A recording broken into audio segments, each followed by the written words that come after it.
Thanks for tuning in to College Football Blitz on the OFN Today with Dave Koken of Covers.com for this Friday, the 8th of November 2019 on the Ourlads Football Radio Network at Ourlads.com, the king of online football depth charts and college football scouting.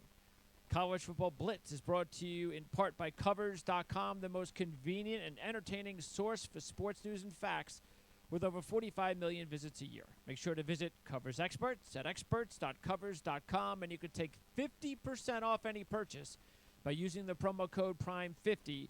That's PRIME50. Dave, good to have you back again. We've got two huge games in college football. LSU, Alabama, of course, is the one everybody's talking about, but diehard college football fans know that Penn State-Minnesota game is going to be awfully good as well. Yeah, it sure is. You don't often get 8-0 versus 8-0 in two games this week. Actually, four unbeaten teams squaring off against one another. It's going to be a lot of fun. Yeah, it's definitely the highlight of the season so far. So we have a lot to dive into, starting with the LSU-Alabama game. Now, and you never know, especially with Saban, you never know the health of players or even in college. I mean, it's amazing how many times in college. Look, it happened last week, just an example. It happened with Utah State. Nobody had any inclination unless you're like in the know, really, really have inside information that Woodard wasn't going to play for Utah State. And they got destroyed by BYU without him. They were just a lifeless team. There's red flags all over the place with them right now. I mean, that just made it even that much worse. Yeah. And that's why they got blown out. And the point is that we had no idea that Woodward wasn't going to play. That's it's not like the NFL. They don't have to tell you if kids are playing or not. And so we don't know what's going on with Tua. We really don't. But it's only been a couple of weeks. No matter, even if he plays, he is nowhere near 100%. No, look, and again, I always want to stress this whenever I talk about an injury. I'm not a doctor. I don't even like doctors, okay? But in reading what I've read from sports injury experts and talking to a couple who happen to be sports injury experts that I know, it's unanimous that he cannot be 100% with the particular type of injury he's had and the amount of time off. He can be functional, but he's not going to be close to what his optimum level would be. So I think you have to factor that into this game. Absolutely, and that's why I'm kind of surprised that LSU is almost a 2-1 money line underdog in this game. Because that's telling me that they were going to be even more of an underdog if Alabama was completely healthy. I think they would have been. And I'm not saying that's right, but the perception remains. And look, I can't argue with this. Nick Saban is about as good as it's ever been in big games. And Ed Orgeron, I mean, he's fun. He's done a great job with LSU, but let's call it straight. His track record in big games is not real good. So I do think that has to be factored into the equation. Sure, absolutely. And that's why look, it's not that I'm completely surprised about the line. I just think that it's a line that I'm willing to take advantage of because I know that LSU, look, they haven't looked this good. This is by far Orgeron's best team. And he's beaten already. He's had a couple of decent wins. Not an Alabama win, but he's had a couple of decent wins. The Florida game was a big win for him. The Texas win at the time was a big win on the road for him. So I'm willing to say, okay, different team. So far, so good. You're going to get their maximum effort. They are sick and tired of losing to Alabama. And I just feel confident that, look, anytime you can go into a game and get 2-1 on the money line with a team as talented as LSU in this spot, I can't say no to it. No, and I'm not going to disagree with it. I would lean to taking the points here more than the money line. 2-1, I don't know. Oh, sure. That's what I have. I took the 5-star points instead of going with the money line route. Yeah, I think the points are a much better. Yes. Not a much better. I think it's a better bet than the money line because I don't know that. I think Alabama will find a way to win this game. But I don't think it's going to be a margin game. I will tell you, I won't bet the game I am betting the other big game that we're going to talk about. I'm not going to bet this game, but I lean to LSU. Okay. Meanwhile, just to quickly to note, in the Western Kentucky-Arkansas game in the SEC, I am going to be interested to see how these young kids play, especially whether or not I know Jerry's grandson's starting, but I don't expect he's going to last very long. I think we'll see K.J. Jefferson in for Arkansas. He should have been playing weeks ago, so that maybe will save Chad Morris's job. But Story comes back to Arkansas, which I think is a nice little kind of thing going on there, because Chad Morris needs a win in the worst way. So I don't know if he's going to get it or not. But I haven't played the game. I mean, the only side I consider is Western Kentucky. That was a bad loss for them last week. I mean, they're up 14-0, and it was a really big game. And they've now had two extremely tough losses in a row. I mean, the Marshall game, where they make a great comeback and then lose on a long field goal at the end of the game. And then last week, where it looks like they're going to roll, they're up early, and they, it just didn't happen. I just don't like the spot from that standpoint, but Story's got huge motivation, and Arkansas is an absolutely terrible football team. Yep. Especially, they're the worst SEC team I've seen in a while. And it's close to lame duck status for the coach. This isn't working out. That's what I think. And then now Cheyenne O'Grady's out for the year, who just happens to be their best receiver. So that's not good. And keep an eye on this receiver for Western Kentucky. If you're listening out there, Lucky Jackson has been putting together a hell of a 3-game run with 30 receptions, 503 yards, and 2 touchdowns. App State, South Carolina, we thought this might be the game that could decide if App State was going to represent the group of 5 in the big bowl game, but that's not going to be the case after getting upset by Georgia Southern. Who knows? Maybe they can get back into the picture with a win at South Carolina. And that's what their coach is trying to sell them on is, hey, look, if we beat South Carolina, we're right back in it. And I'm not going to argue against that. They're not going to be the favorite to get the January 1st Cotton Bowl, but they're certainly in the mix at least. I don't think they'll get there, though. I mean, somebody out of the AAC or Boise is going to get that bid in all likelihood. But it's still an opportunity for them to beat an SEC team on the road. And I think they've got a chance to do it. They're a quality team. And look, the loss was a little bit tainted. The weather was not good for Appalachian State last freezing. week. Those winds really messed up their offense. And for Georgia Southern, they didn't care because they run the option anyway. Absolutely. So it was a big edge for Georgia Southern. They took advantage of it. And by the way, that's something that plays into my take on the Georgia Southern-Troy game this week. I don't know. This game just is too confusing to me. Yeah, South Carolina, let's keep in mind, they still need 2 wins for bowl eligibility, and they have to play Texas A&M on the road, and then they host Clemson. So they have no chance if they don't win this game to go to a bowl. And I know they had the great win a few weeks ago. A huge win for Muschamp, but I still think he needs to get a bowl bid. Oh yeah, to be sure he's coming back next year. One of my top plays is actually going to be Georgia against Missouri. Missouri's terrible on the road this year. All us favorites, so we'll keep that in mind. 0-3 straight up ATS on the road. I don't care. Bryant looks like he's going to play, but his hamstring injury, that means he could be out at any time.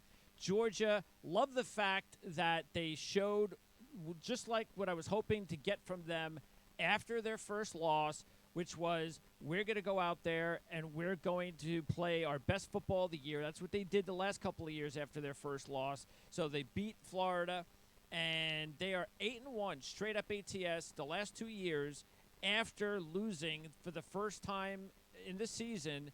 I'm not including championship games or bowl games, just regular season games. Right. So I only have to give up basically 2 scores, 16 points. I love Georgia in that matchup. No disagreement. And look, Missouri just doesn't have much to play for. They're not, they're banned from a bowl this year. I know that they've got an appeal, but as far as I know, that hasn't been decided yet, and it's probably not going to go their way. And I don't want any part of Missouri. Meanwhile, Tennessee, Kentucky is still trying to play that gimmicky quarterback deal, and I know it's been successful. and they've been very good at home this year. But Tennessee, and we talked about this last week, their confidence is sky high. They've won 3 out of 4. They've covered 4 straight. They've beaten Kentucky 6 out of 7. Both teams need 2 wins for bowl eligibility, but Kentucky's got an easier schedule. They'll lose this game in my mind, still get to a bowl. Tennessee will win this game. I just think they're a better all-around team. And as we said last week, it doesn't matter who the quarterback is. They're playing great football, so I'd like Tennessee in that spot. Look, the defensive edge for Tennessee is clear right now, and I know UAB had all kinds of problems last week, but it was still a really impressive performance by the Tennessee defense. They are playing their best football, and they've got a good chance to go in and win this game. Let's go to the Big Ten, and let's go with that big game, Penn State and Minnesota. This is going to kick everything off at 12 o'clock, and Minnesota is getting 6.5 from Penn State. And I have been on Minnesota big time for the past several weeks because they have been dominating opponents. They've covered 5 straight. They've won their last 4 by a 168-41 margin. This is the first time they're a dog this year. And if you take a look at the last 2 times they were a dog at the end of the season last year, they destroyed Wisconsin on the road. They destroyed Georgia Tech in the bowl game. This was my preseason pick to get to the Big Ten championship game. It was mine as well. There you go. So great minds think alike. Minnesota, obviously, it needs the game more than Penn State because Penn State still plays Ohio State and can get to the Big Ten, and we could get a rematch of the Big Ten championship game at Penn State, Minnesota. I like Penn State a lot, too, but I just like the fact that I'm able to get 7 points in this spot. Okay, so I'll first look at the Penn State side. And they've been in these games before, so they've got more of a track record in terms of playing big games. And Franklin's doing a nice job with this team. They've already impressed. They've impressed on the road. They've done some good things, and they're going to present some problems for Minnesota, particularly with their defense that Minnesota hasn't seen before. But I'll go the other route and focus on Minnesota now. It's true enough, and the Penn State backers are pointing this out, and I'm not going to argue with them. Minnesota hasn't faced anybody. Minnesota's also had a phenomenal run of luck in that they keep facing backup quarterbacks. I think it's 5 or 6 games in a row.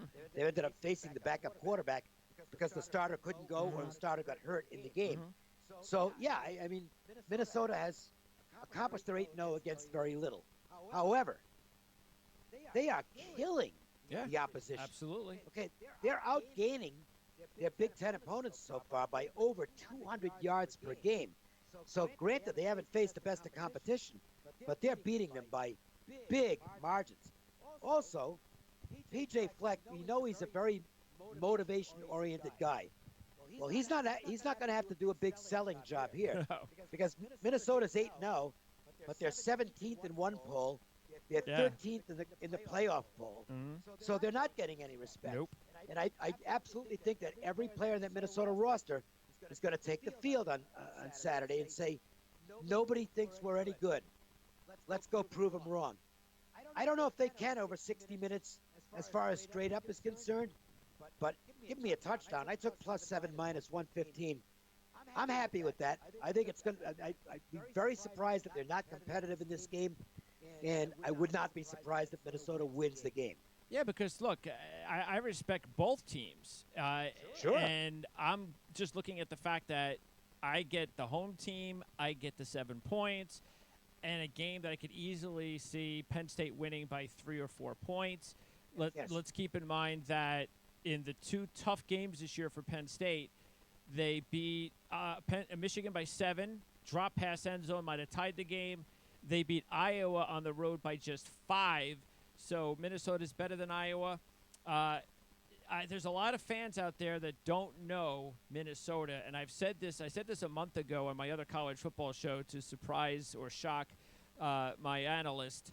But I told them then, and I want to remind everybody now, I believe the 2 receivers from Minnesota rank up with the best receiving combo in all of college football. Bateman and Johnson are stud receivers. The difference is there's no stud quarterback throwing the football for them to make them look like some of the other stud receivers like we'll see in the SEC game. But these are 2 underrated stud receivers that are going to be big-time pros at the next level. Yeah, and to me, and Fleck's done a very good job of this. Look, the quarterback is not their strongest position. but he's run an offense that is game management oriented, and I'm quite sure he's going to do the same thing. He's not going to have the Minnesota quarterback. He's not going to have the quarterback trying to do stuff he's not capable of. They're going to ride their strength of their defense. And I said this before the season started. It's why I like Minnesota so much. It was the only over and under win prop I bet, and I've already won it. Their defense is an SEC-style defense, absolutely loaded with speed. I think it's the fastest defense in the Big Ten. And that defense is going to be able to create problems for the Penn State offense in this game. I think it's a low-scoring game. So it might be somewhat similar, not as dramatic as Penn State, Iowa. But, first team to 20, I think probably wins this game. Yeah, and the one player to keep an eye on that has NFL written all over him is, of course, Antoine Winfield. He is a stud. Yeah, and again, another player a lot of fans may not have ever heard of before that they're going to get an opportunity to watch on Saturday. Well, I'm glad we agree on the game. Let's go to a few other games I just want to throw in there in the Big Ten. And, of course, Iowa-Minnesota is an interesting game because if Penn State beats Minnesota, Iowa-Wisconsin, if Penn State beats Minnesota, then the winner of Iowa-Wisconsin basically controls their own destiny because Iowa's got Minnesota next week and Wisconsin goes to Minnesota in the final week of the season. I know it's pretty high, 9.5, but Iowa's offense, you take out their number one receiver, you take out also on defense their leading tackler. It's just Iowa can't move the football. I think I'm okay giving the points in that spot. Yeah, it's the way I look. If this were fresh off the two losses, I wouldn't be so bullish on Wisconsin. But at least they've had a week off in between. You would think that they are mentally back on par for this game, and if they are, they can probably handle Iowa. Yeah, for that exact reason that we just stated, that, hey, guys, we still can control our own destiny here for the Big Ten championship. So, especially they're going to know when that Minnesota game is over before they get started.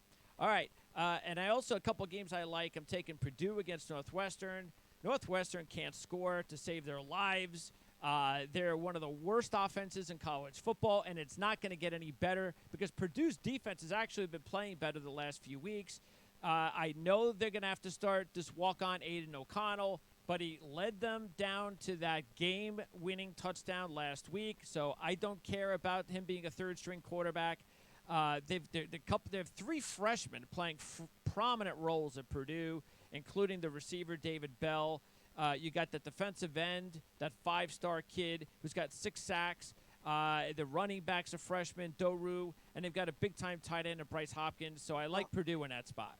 And here's the other thing. Northwestern, Fitzgerald's worked miracles over the years with the Wildcats with less talent than most other Big Ten teams. Yes. But this year's team is just plain awful. Yeah, offensively, it's terrible. It's I don't care. You could put them in any conference, and they'd have trouble scoring points. And I also, why am I not going to take a chance on the money line with Illinois as a 5-1 play against Michigan State? I think I'll disagree, and I'm not gonna play the game because I don't. Michigan State is just untrustworthy as a big home favorite, but Illinois is a fraud. I understand they've won 3 games in a row. But, I mean, you look at the stats, and they're still in conference play, and I have to check this. They are – where is it? I can't – oh, they're minus 153 yards per game still in Big Ten play. Yeah. They're still a bad football team. And so is Michigan State. Yeah, I know, but Michigan State's got – just have more talent. I think Michigan State might get him here. I think if Michigan State wins this game, it's going to be one of those things where, especially with Bocce being suspended, it's going to be one of those things where we've had enough. That's it. We've had enough. And they just go out and play a great game and run. Everybody's running around with their hair on fire. And other than that, if they come out flat like they have the last several games, I think Illinois is going to beat them. So, and again, I want to make it clear. I will not lay double figures with Michigan State. There you go. Ever again. There you go. With D'Antonio as the head coach. There you go. Yeah, I'm just, as I just stated, winning the game outright as a 5-1 pick, not getting 16. All right. In the ACC, so Taggart is gone. from Florida State. Good for them for getting rid of him. It just seemed like yesterday They didn't get rid of him. There was I absolutely I know the school's saying no. Yeah, the boosters got together and bought out the contract. That's what happened there. I don't think there's any way they would. Not that he should have kept the job. Sure. But I think the boosters were the ones who fired the coach. Enough. Yeah, enough. And it was funny just a couple of years ago when he started, how excited the program was. They were sellouts at the spring practice. This is going to be a new Florida State. We're going back to the glory days. And now Taggart's looking for a job, and he's not going to get a Power 5 job again. Hey, listen, the South Florida job might be open again. Maybe it will be. I said that yesterday. Maybe he'll get that job back. This is going to be. I have a feeling this is going to be just a fun football game with Boston College, where Florida State comes out loose and maybe plays their best game of the year. And Boston College is having a good time right now, handing the ball off to one of the best running backs in the country. Most of the time, running backs really don't make that much of a difference. Dylan does. I got a feeling they go up and down the field in this game. I have no idea who wins. I'm not going to get involved, but I could see if there's 70 points scored in this game, I won't be shocked. Okay. Yeah. I'm going to look at it as I think Florida State. You come off the Miami loss. That's going to the kids are just going to be dejected there. The Taggart firing. They completely different team on the road. It's going to be 38 degrees in this game. It's the home finale for Boston College. They need one win for bowl eligibility. This is actually going to be one of my top picks of the week. I love Boston College in this spot. The thing that keeps me out of it, really, on the side is, from what I gather, they love this assistant. He's been there forever, and I got a feeling they're going to play their ass off this week. Okay. You never know. Not enough for me to bet it, but it's going to keep me. I'm going to stay away from the game. Also, of course, Clemson, they're taking on NC State. And that's whatever Clemson wants to win by is what they'll win by. NC State can't play at all. Yeah. The quarterback, I know he's got a bunch of stars next to his name as a recruit, but it's a learning process. He's going to have to convince me that those stars are justified. I mean, I watched a good portion of that Wake Forest game last week. Thank goodness I stayed away from that. I almost bet NC State in that game and decided, I'll leave it alone and watch to see what they do with Leary. Boy, oh boy, that would have been ugly. Yeah, Wake finally won a game after a bye under Dave Clawson, and now they go to Virginia Tech, and they, on the horizon, have the Clemson game, and I'm not sure a lot of people realize that Wake has just one loss, and if Wake wins this game, of course, we know the line's going to be big. Of course, everybody knows Clemson's probably going to win, but still, it would be nice for college football if Wake Forest can go into that game with a shot.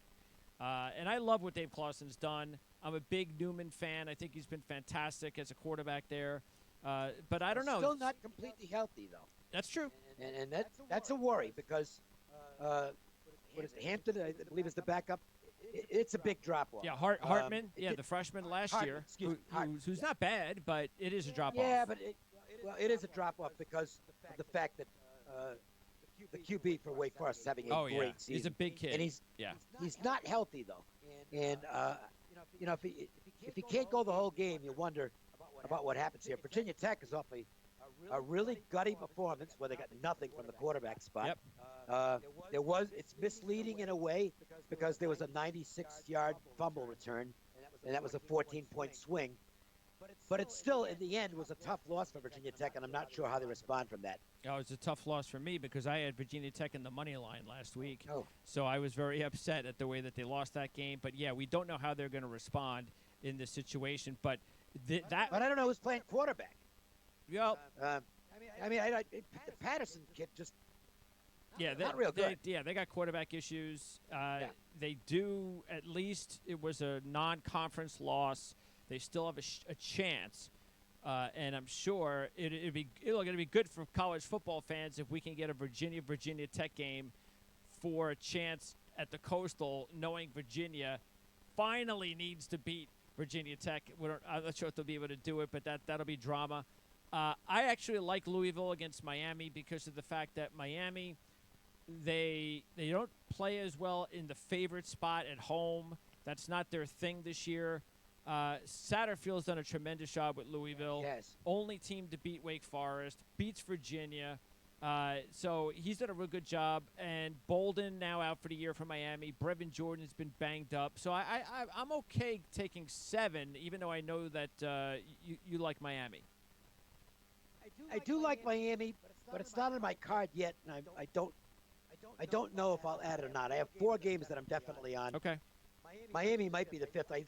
Fundamentally, it's still a good matchup for Miami because their defense is really coming on.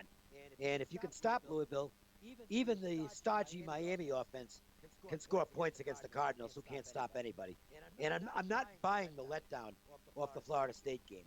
So I certainly lean to Miami, but I'm not sure I'm gonna get to the window with it. Well, keep in mind they're 1-5 ATS last 6 after Florida State. Yeah, I know.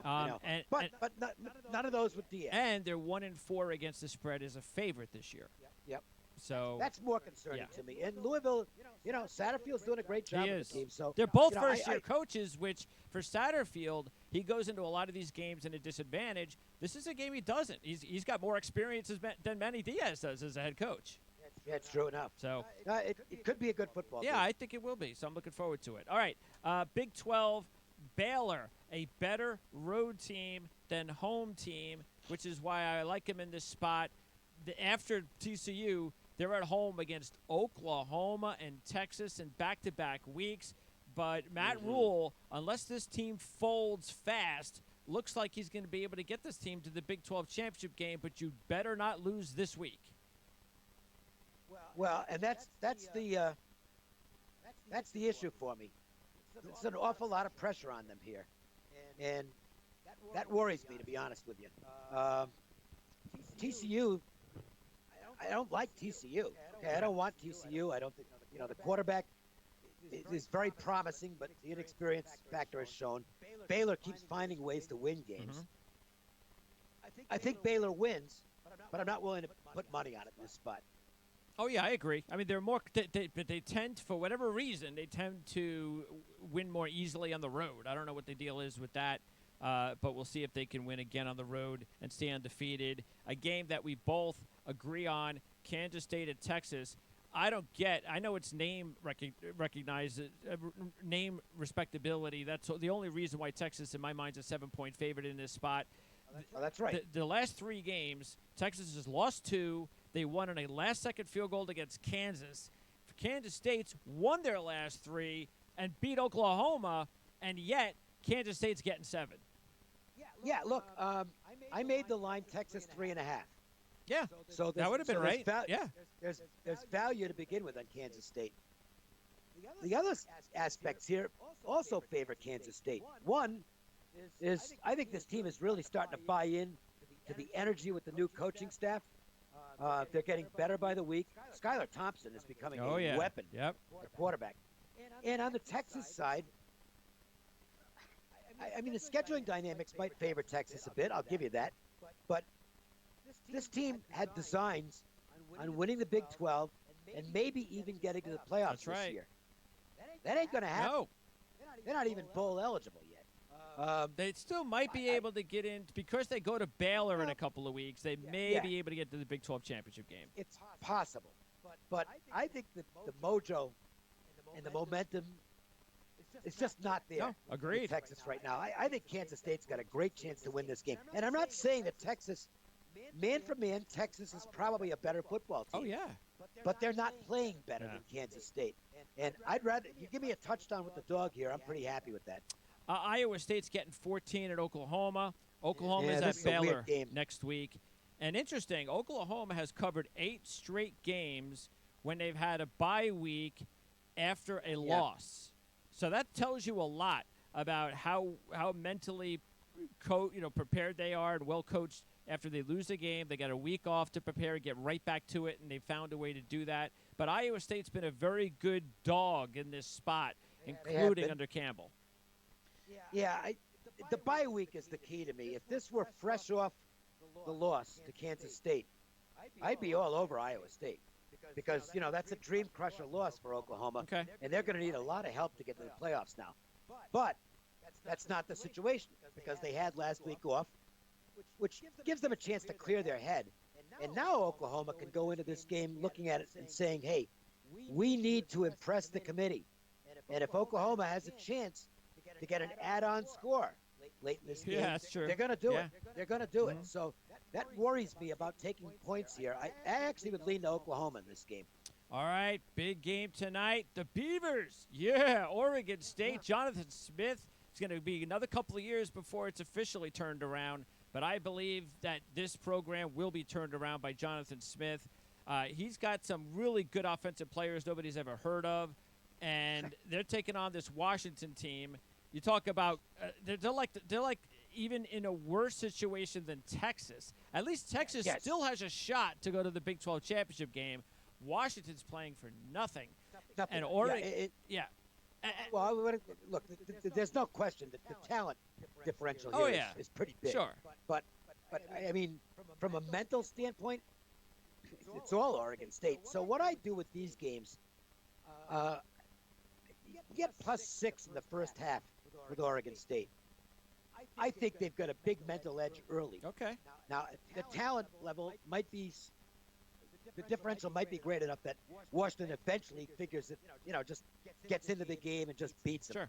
Sure. But early on, I'd rather have Oregon State. And give me 6 in the first half. I think it's a take.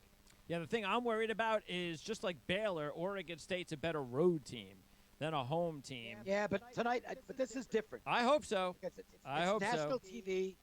You're going to get a big crowd tonight. Oh, yeah. Corvallis is going to be jumping. Sure. Tonight. This is the biggest game Oregon State's had in football in a lot of years. Yep. It's going to be exciting. I'm expecting that the high to carry over onto the field at least early on. If they fall behind early, they might get whacked because then Washington might take some frustrations out on them. And they are capable of doing that. But I think early on you've got an edge with Oregon State. And a couple of players that maybe the regular fan has not heard of that you'll see tonight. The receiver Hodgins is a fantastic player. Keep an eye on him. And good to see Jefferson back at running back. He returned last week, and Jefferson and Pierce combined to eclipse 100 yards in their win a couple of weeks ago against Arizona. So keep an eye on that kid. And Luton has got a 19-1 touchdown to interception ratio. So they don't turn the football over. That's key. They do not turn the football over at Oregon State. And bear in mind this, if you're looking for something that makes sense in terms of an angle, you got a Washington team that has blown the lead in the fourth quarter of back-to-back games. That's not a favorite I want to be on. Okay, interesting. In the AAC, you have now. I think there are a couple of games that could be. Look, last week, East Carolina scared the bejesus out of Cincinnati, and I think there's a couple of spots this week we could see one of these two teams pull a scare. The same team, by the way, because SMU is coming off their first loss. You would hope that they'd be able to mentally prepare and come back for that because they still have a chance to go to the championship game of their conference, even though it's not looking good right now, but they got a shot. But East Carolina is really playing some good football. They've covered 4 of the last 5, so that's a game that could be closer than you think. And then Tulsa tonight, because Tulsa, they've been in this spot a couple times this year. They led Oklahoma State at halftime. They beat Wyoming. Overtime's SMU. Should have beat Memphis on the last-second field goal. So that's a scary situation for me if you're Central Florida. We know how good Central Florida can be. Yeah, we'll probably wake up Saturday morning and it'll be 56-10. But I'm just saying I think one of those two games could be closer than you think. I'm going to wait on Tulsa. I think they'll play hard tonight with Central Florida and it's national TV, but they're not bowl eligible now. No, they can't go to a bowl. So this is their bowl game. Well, yes. But I'm still not going to bet on them because Central Florida can run up and down the field on them. But the game I want to go against Tulsa is, I believe it's next week against Houston. Okay. That's gonna be a complete dead spot. Why is that? For Tulsa? Oh, after this game, They're because gonna have nothing to play for. That's true. Interesting. That's a nothing game. So All I right. got Houston circled for next week. All right. Sounds good. Mountain West. Speaking of a big primetime game, Wyoming and Boise State. I'm going to look glass half full scenario with Sean Chambers going down. Yes, it's a big blow because he has over 500 rushing yards and 10 touchdowns on the ground, no doubt. But at least they're going to a quarterback that's a better passer, a quarterback that started for them about, 9 starts, 10 starts last year. And so that'll give them a dimension, and they've had an extra week to prepare him into the role. Plus, with Boise, we know they're the better team. They're at home and all of that. But, boy, this Bachmeier kid gets just beat up every single – he's going into the tent every week. Yeah. Listen, here's the problem with Vanderwall. He's just scatter-arm. And you got to hope he doesn't make the big mistake that gets a defensive score for Boise. But fundamentally, Wyoming is they're going to do what they do. They're going to run the football. They're going to stop the run. Craig Bowl is really good. I mean, he's a terrific football coach. Oh yeah, very underrated. I'm not going to lay these points into Wyoming. And also in the Mountain West, I'm going definitely with San Jose State against Hawaii. Why not? What a great job Brett Brennan's doing there. They outgained Boise. They outgained and beat Arkansas. They are in a situation where Hawaii is the favorite. Under Rolovich, they're 1-11-1 against the spread as a favorite. So I think this is a great spot to take San Jose State and the 8.5. I'm surprised that line keeps growing. Yeah, me too. Because San Jose State is no longer at this point this cute little story that pulled an upset against an SEC team. They believe in themselves, and their love is having a better quarterback season than that's right. Than the love who's supposed to be going to the NFL next year for Utah State. No, I think San Jose State is playing with extreme confidence right now, and I think they're going to give Hawaii a game. And by the way, if they can beat Hawaii on Saturday, in 2 weeks, they're going to go to your backyard at UNLV with a chance for a bowl. Yep. They're probably going to win against UNLV anyway. That's true. And then they have to beat Fresno, the last game of the season, if they don't win on Saturday night. I wouldn't rule it out. I mean, sure. San Jose, he's not going to get any Coach of the Year votes. He ought to. Yeah, he will in that conference. That's it. Absolutely amazing job. I will say this, before the season started, and everybody sneezed at me, I said San Jose State will not be the worst team in the Mountain West this year. And I got that right. Yeah, and not just Love, but he's got 2 receivers, Walker and Gaither, and 3 receivers if you include Hamilton, the redshirt freshman. So it's a fun team to watch. It's they throw the ball, and it should be in it with a Hawaii. What a crazy game that was against Fresno last week. I mean, where do you get a situation where you're up by 10 at halftime, you give up 24 straight points, you bench your quarterback in the fourth quarter. He does that a lot. Yeah, he does with Cordero. You come down, you score a touchdown with 2 minutes left. You get the onside kick. You get another touchdown to tie it, and then you let the team go down and kick the game-winning field goal, and you lose. So. And props to Fresno State for not folding up in that situation. Tedford, considering all the losses that they had from last year, and that was such a good team last year, I think the fact that Fresno might get back to a bowl game is a heck of an accomplishment. Tedford at this level is a really good coach. Yeah, I like him because Utah State's completely folded it in, so I like him in that spot, 6-point favorite. And then they go to San Diego State on Friday night next week. The only worry for me is that, San Diego State's a bigger rival for them, and it's a national TV game, and that I don't like look-ahead spots like that. And boy, I mean, Tedford's going to have to sell his team. Well, on not being overconfident. I hope he didn't show him the game films in Utah State's last 2 games. Yeah, right. Yeah. Because quite honestly, they might take the field thinking this is going to be easy, and you never want that. True. But Utah State, my word, what a train wreck they are. Yep. So we'll see what happens there in the Mountain West. In the Conference USA, UAB and Southern Miss is a big one. UAB and quarterback, I think I get the impression Johnston isn't going to play. Because the line went back up to 7, and it had dropped to 4. And the fact that it's going all the way back to 7 indicates to me that there's some belief that Johnston's not going to play, and the backup, oh boy. So this is not good for UAB. if Johnston was healthy, and I knew he was playing, I'd take 7 in a second. But I have a feeling he's not going to be out there. I think they're going to get Spencer Brown back, so they're going to have to probably hand the ball off to him 30 times if Johnston doesn't play. And Southern Miss will be expecting that. And then you take a look also at the fact that Louisiana Tech, who was on a great roll. I mean, I like Louisiana Tech in this spot. They're only a 5-point favorite. Skip Holt's done a great job there. They've won 7 straight. They've got Marshall on Friday, which is a big game. But Louisiana Tech, they're in a good position to actually play in the Conference USA Championship game. They of course already beat Southern Miss. In 2 weeks, they will play at UAB.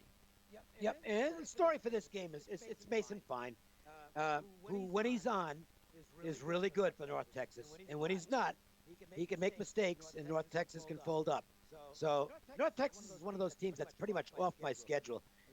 They're a very tough team for me to figure out. I don't think they're especially well coached, and I just have a tendency to leave their games alone. Charlotte, by the way, first time they're an FBS road favorite ever in the 5th year of FBS play.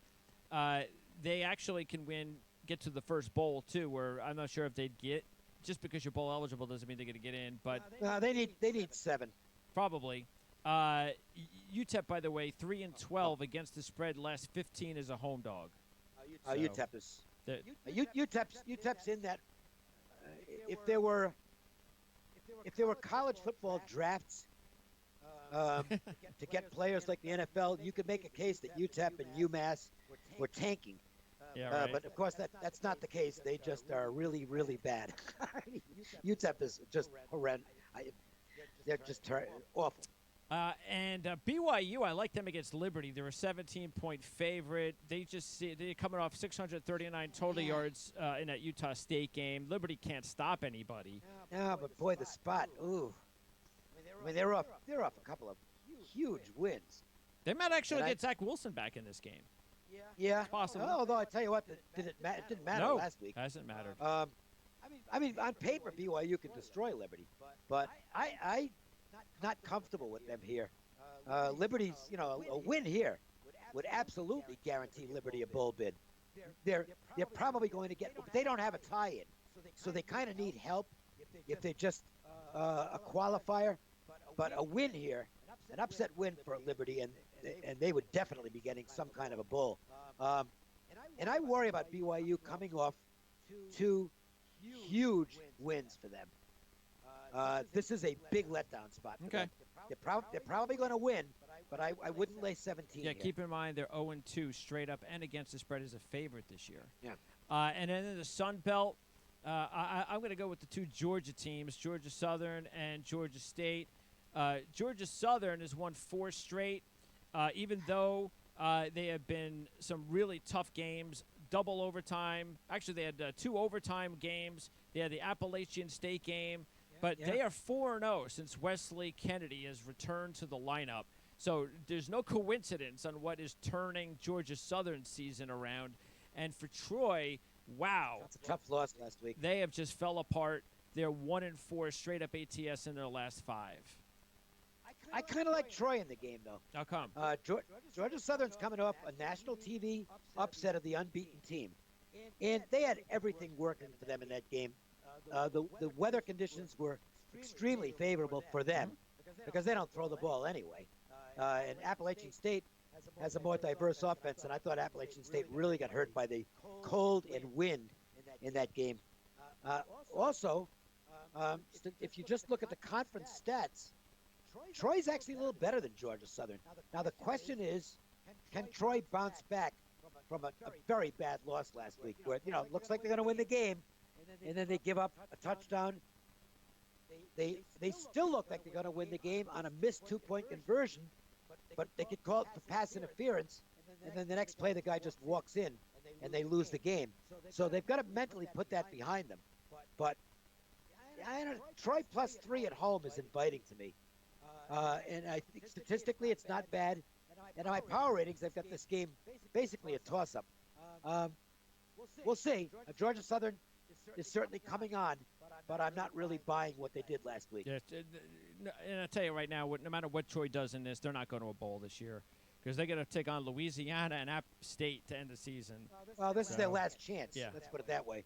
They have to win this game or this season's over. And Georgia State is going to be taking on App State next. So you could have the look ahead there, but they have won 4 straight up and against the spread against the Louisiana Monroe team that is 1-5 against the spread in their last 6. Georgia State, of course, beat Tennessee earlier this year, so they're for real. I'm just going to – look, I've been taking them they were my sleeper out of this conference in the beginning of the season. I'm shocked that they're actually doing this well myself. They're not sleepers anymore. No, they're not. But look at these stats. It's something else. So stats here are – I mean, look, this is Georgia State's running in conference games. They're rushing for over 300 yards per game. And UL Monroe can't stop the run. That's just one of those matchups you look at it and say, well, unless Georgia State plays a bad football game, they're going to win this. Yeah, they've got App State next week, but they had last week off. So they're going to be a fresh football team coming in. That's a good point. And UL Monroe is off a pretty wild game against Arkansas State. So you're going to have the fresher team with Georgia State. Fundamentally, they match up really well. I mean, you never know. A team can go out there and lay an egg, but on paper, Georgia State's a winner in this game. And this is the second straight time they were a favorite this year. Before the bye, they were a 1-point favorite against Troy, and they beat them by 19. Yeah. So it's a good season for Georgia State. All right, so that's going to wrap it up, Dave. Everything else going well for you as far as yourself and over there at covers.com? Yeah, and it's been a good college football season. As usual, I stink in the NFL, but I only play 1 game a week in the NFL, so no big thing. And the hockey's been really good, so I'm very pleased with the way the selections are going right now. Excellent. Dave, appreciate it. Enjoy the games. We'll talk to you next week. Thanks, Greg. Have a great week.